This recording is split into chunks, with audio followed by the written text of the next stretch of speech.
उपासक की उपासना का फल ये है कि हमारी अहमता और ममता ये दोनों आराध्य देव श्री प्रिया प्रीतम जू में समर्पित हो जाएं। अहम जनित कोई वृत्ति ही न रह जाए और मम जनित कोई वृत्ति न रह जाए। मम मेरा, अहम मैं से प्रकृति का कुछ भी जुड़ा ना हो तो शुद्ध ब्रह्म है वो।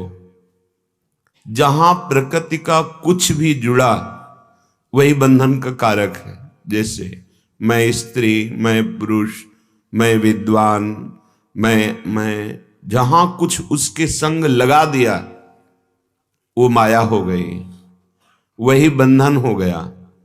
शुद्ध मैं स्वयं श्री कृष्ण है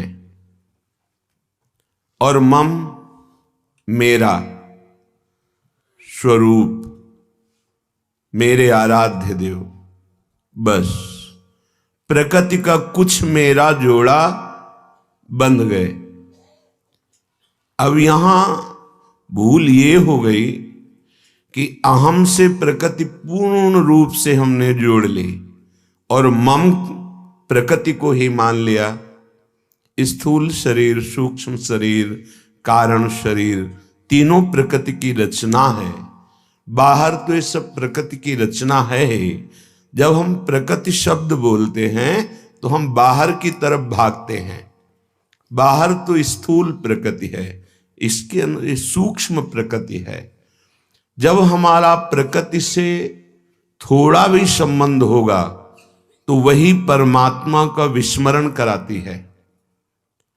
और जब परमात्मा चिंतन में तन्मयता होती तो प्रकृति नाम की कोई वस्तु ही नहीं रहती, केवल परमात्मा। सर्वम खलमिदं ब्रह्म। ये सूक्ष्म विषय है अध्यात्म का।